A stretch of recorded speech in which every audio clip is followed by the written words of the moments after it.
आज हम राजस्थान अध्ययन की श्रृंखला में राजस्थानी साहित्य के बारे में पढ़ेंगे।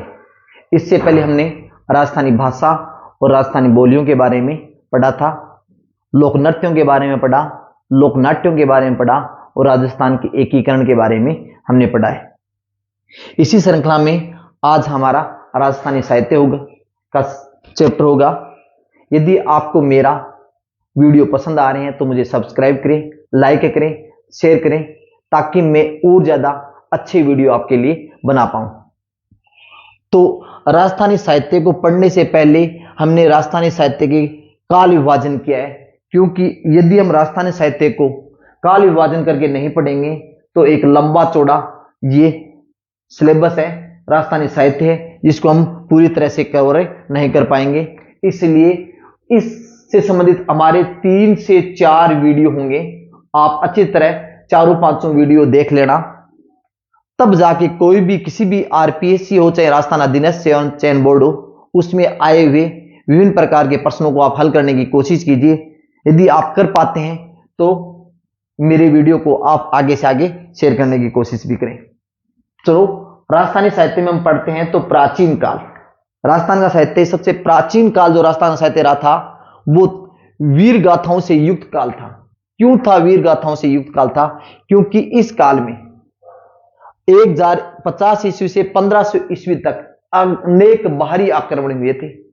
उन बाहरी आक्रमणों के दौरान हमारे शासकों ने वीरताओं का परिचय दिया था, इसलिए इस काल में रचा गया साहित्य वीर गाथाओं से युक्त साहित्य कहलाया। अगर इसी साहित्य के काल विभाजन में आगे पढ़ते हैं तो पूर्व मध्यकाल। मध्यकाल को हमने 2 भागों में बांट दिया था, पूर्व मध्यकाल।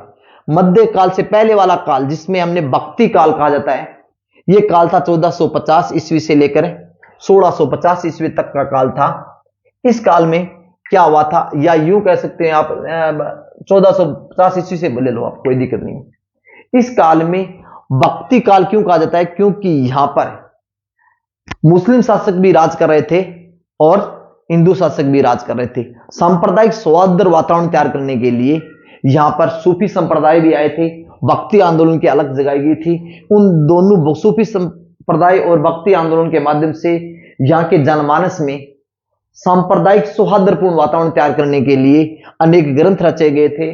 जनमानस में इस प्रकार की पेठ बनाई गई कि लोग आपस में मिलजुल कर रहें। तो यह काल क्या कहलाता है? पूर्व मध्यकाल, भक्ति काल कहलाता है। इसके बाद उत्तर मध्यकाल, जहां श्रृंगार रीति नीति पर का काल कहा जाता है। यहां पर जो ग्रंथ रचे गए थे वो श्रृंगारिक ग्रंथ थे, और इसके बाद विभिन्न शासकों की कूटनीतियों के बारे में, उनकी नीतियों के बारे में ग्रंथ थे। यहाँ के जीवन परिवेश से संबंधित ग्रंथ थे। तो इनके बारे में हम 1650 से 1850 के बीच में पढ़ेंगे। फिर इसके बाद में आधुनिक काल। आधुनिक काल में जो राजस्थान का जो साहित्य रचा गया था वो विभिन्न विधाओं से संबंधित था, विभिन्न विषयों से संबंधित था। इसके ऊपर एक विशाल सागर है जो साहित्य का, इसके बारे में हम पढ़ेंगे। हमारा जो कंटेंट रहता है वो रहता है राजस्थान बोर्ड अधिनियम सेवा की, जो राजस्थान बोर्ड की जो किताबें रहती हैं वो हमारे कंटेंट में रहती हैं। इसके अलावा हिंदी ग्रंथ अकादमी है और कुछ महत्वपूर्ण गाइड्स के भी हम अपने सिलेबस में रखते हैं। तो प्राचीन काल में रचित प्रमुख ग्रंथ। प्राचीन काल में रचित प्रमुख ग्रंथ, पहला ग्रंथ है रणमल छंद। रणमल छंद किसके द्वारा? ये क्वेश्चन कई बार पूछा गया है। श्रीधर व्यास के द्वारा रणमल छंद रचा गया था। तो इसको आप इस ग्रंथ को याद रखना, रणमल छंद किसने रचा था? श्रीधर व्यास के द्वारा रचा गया था। इनकी एक अन्य रचना थी श्रीधर व्यास की, दुर्गा सप्तशती। दुर्गा सप्तशती, इसको कई बार पूछा है, ये भी प्रश्न 1-2 बार आया हुआ है। तो आप इन दोनों ग्रंथों को याद कर लेना। रणमल छंद और दुर्गा सप्तशती किसके ग्रंथ हैं? श्रीधर व्यास के ग्रंथ हैं। इसके बाद हम पढ़ते हैं पृथ्वीराज रासो। किसको पढ़ते हैं? पृथ्वीराज रासो। आपने पढ़ा है पृथ्वीराज रासो की रचयिता कौन है? चंद्रबरदाई। कौन है? चंद्रबरदाई। चंद्रबरदाई कौन थे? ये पृथ्वीराज तृतीय के दरबारी कवि थे। कौन थे? चंद्रबरदाई पृथ्वीराज तृतीय के दरबारी कवि थे। ये भाट थे, और मैंने बताया भी था पिछले वीडियो में, जो भाटों द्वारा जो साहित्य रचा गया था उसकी शैली कौन सी थी? पिंगल शैली थी। तो पृथ्वीराज रासो कौन सी शैली में रचा गया ग्रंथ है? ये पिंगल शैली में रचा गया ग्रंथ है। इसको एक बार ये भी पूछा गया, पृथ्वीराज रासो जो चंद्रभाई दराई के द्वारा लिखा गया था, इसकी मृत्यु के बाद इस ग्रंथ को पूरा किसने किया था? इसके पुत्र का नाम था जलन। क्या नाम था? जलन, जिन्होंने इसको पूरा किया था। एक बार ये क्वेश्चन आया हुआ है कि पृथ्वीराज रासो को पूरा किसने किया? तो इसका काम किया था पूरा जलन। किसका पुत्र था? ये चंद्रबरदाई का पुत्र था, जिन्होंने इस ग्रंथ को पूरा रचा था।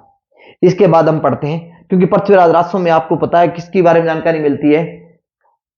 जो अजमेर चौहान शासक था पृथ्वीराज तृतीय, और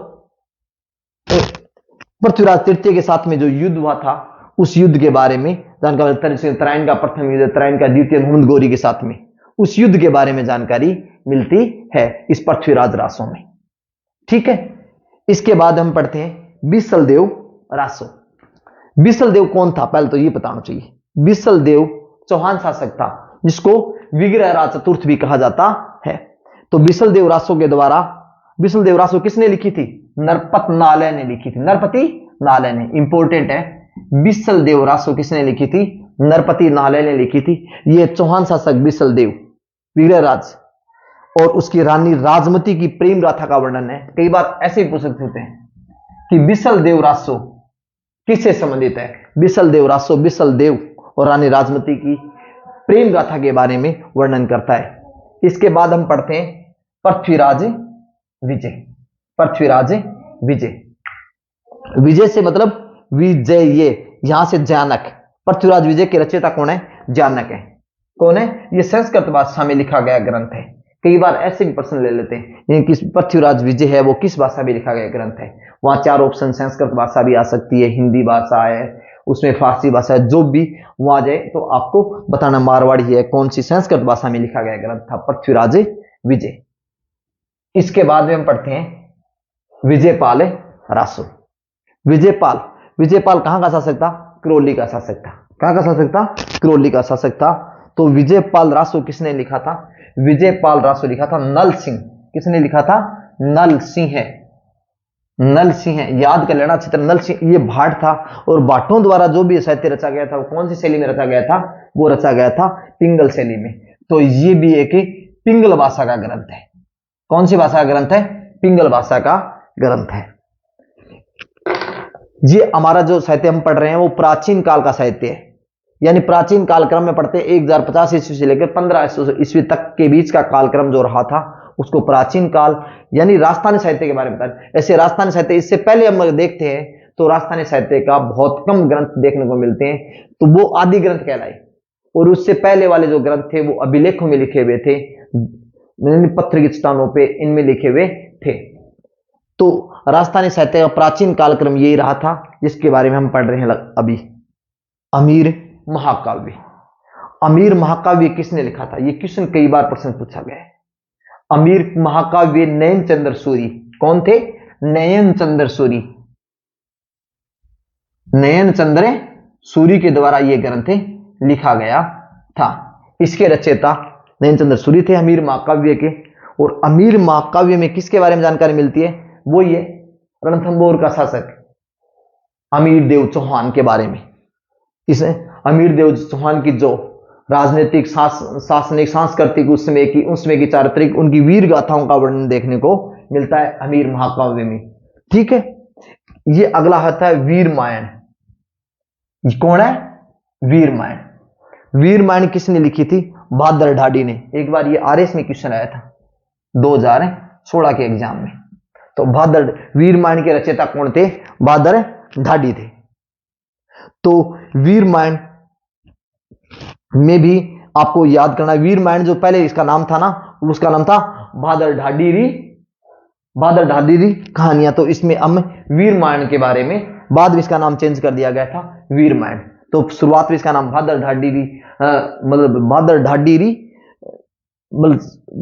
ढाडी की जो भी कहावतें वो थी लिखी हुई थी। इसके बाद हम पढ़ते हैं प्राचीन काल के प्रमुख जैन साहित्य। प्राचीन काल में ये साहित्य लिखा गया था। इसके बाद में प्राचीन काल में प्रमुख जैन साहित्य जैसे गोरा बादल री चौपाई। एक बार अभी हाल ही में राजस्थान आरपीसी द्वारा जो कॉलेज लेक्चर की भर्ती हुई थी उसमें इस प्रकार का प्रश्न पूछा गया, गोरा बादल री चौपाई के रचयिता कौन है? तो गोरा बादल री चौपाई के रचयिता कौन है? हेमचंद्र सूरी है। कौन है? हेमचंद्र सूरी है। इसके बाद कुमारपाल चरित, कुमारपाल चरित के रचयिता कौन है? ये एक बार क्वेश्चन आया था। कुमारपाल चरित के रचयिता है जय सिंह सूरी। जय सिंह सूरी अमीरदेव चौहान का दरबारी कवि था। अमीरदेव चौहान का दरबारी कवि था, उनके द्वारा लिखा गया ग्रंथ कौन सा था? कुमारपाल चरित। नेमिनाथ बारहमासा, नेमिनाथ बारहमासा, ये क्वेश्चन 2018 में आरपीसी द्वारा आरएस की जो एग्जाम हुई थी उसमें ये क्वेश्चन आया था।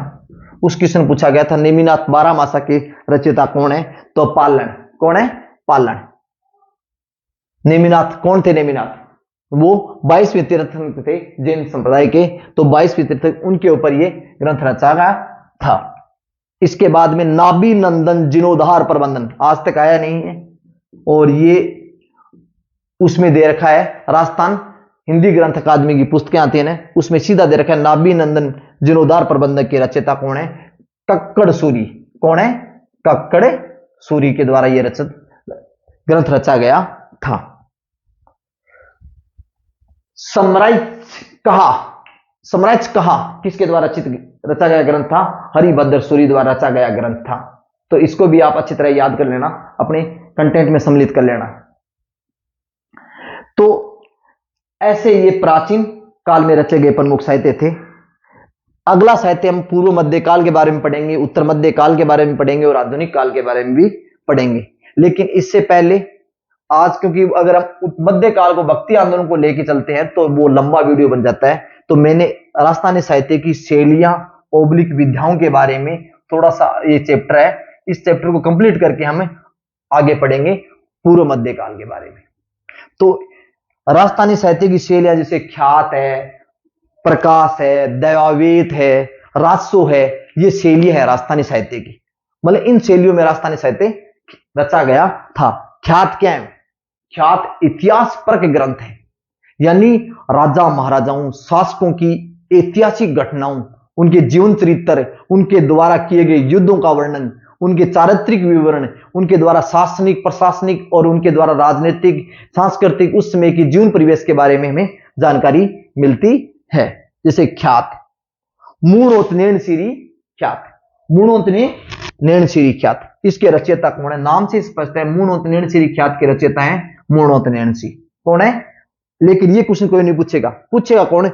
मूणोत नैणसीरी ख्यात का संबंध कहां के शासकों से है, तब आपको पता चल नहीं पता उसका लेख तो इजी वे बता दो कि मूणोत नैणसी है, लेकिन किन शासकों के बारे में वर्णन किया गया है? तो ये जोधपुर के शासकों के बारे में वर्णन करता है। मूणोत नैणसी किसके शासकों में वर्णन करता है?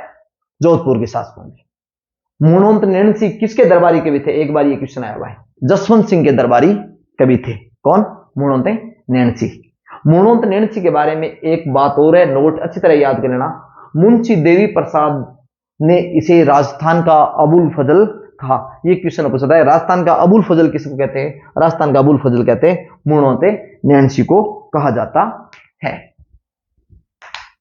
एक इसी प्रकार ख्यात में दूसरी ख्यात होती है दयालदासरी ख्यात। ये 2013 में आरएस में आया था। दयालदासरी ख्यात में किन शासकों के बारे में जानकारी मिलती है? तो बीकानेर के शासकों के बारे में जानकारी मिलती है, क्योंकि दयालदास से नाम से स्पष्ट हो जाएगा दयालदास था। दयालदास सिडाइच के द्वारा ये ग्रंथ लिखा गया था। बीकानेर शासकों के बारे में इसकी जानकारी मिलती है। तो आपको याद ये रखना है कि दयालदासरी ख्यात में किन शासकों के बारे में जानकारी मिलती है, तो आपको याद रखना है बीकानेर शासकों के बारे में जानकारी मिलती है। बांकीदासरी ख्यात, बांकीदासरी ख्यात के रचयिता कौन है? बांकीदास, नाम से स्पष्ट हो गया बांकीदास ही हैं। इनकी एक अन्य रचना है, लेकिन बांकीदासरी ख्यात में कहां के शासकों के बारे में जानकारी मिलती है? तो आप बता देना, बांकीदासरी ख्यात में जोधपुर के मारवाड़ शासकों के बारे में जानकारी मिलती है। बात ये याद रखनी है, क्योंकि जोधपुर के शासक दरबारी कवि थे मानसिंह के। ये किसके दरबारी कवि थे? बांकीदास किसके दरबारी कवि थे? मानसिंह के दरबारी कवि थे। तो बांकीदासरी ख्यात में जोधपुर शासकों के बारे में जानकारी मिलती है। इनकी एक अन्य रचना है कुकवि बत्तीसी। कुकवि बत्तीसी। ये क्वेश्चन कई बार पूछा है, कुकवि बत्तीसी के रचयिता कौन है? कुकवि बत्तीसी रचयिता है बांकी दास। बांकी दास के द्वारा रची गई एक अन्य रचना है। इस कुकवि बत्तीसी में आयो अंग्रेज मुल्क रे ऊपर, ये लाइन लिखी हुई है, यानी एक प्रकार से जो अंग्रेजों के ऊपर कटाक्ष करने वाली बात इस ग्रंथ में भी देखने को मिलती है। तो आज हम राजस्थानी साहित्य में हमारा ये पहला वीडियो है। इस क्रम में हमारे लगभग 3 और 4 वीडियो बनेंगे। आप चारों वीडियो सुनकर अपने जो भी अब तक आए हुए विभिन्न प्रकार के प्रश्नों, भविष्य में आने वाले प्रश्नों के ऊपर आप देखोगे तो सभी प्रश्नों को आप जीवन कर पाओगे। ये कंटेंट आपका जो रहता है ना, वो राजस्थान बोर्ड की किताबें होंगी, हिंदी ग्रंथ अकादमी की किताबें होंगी। उससे बाहर आज तक आरपीएससी और अधीनस्थ सेवा चयन बोर्ड में पूछा नहीं जाता, इसलिए आप इसको पढ़ें।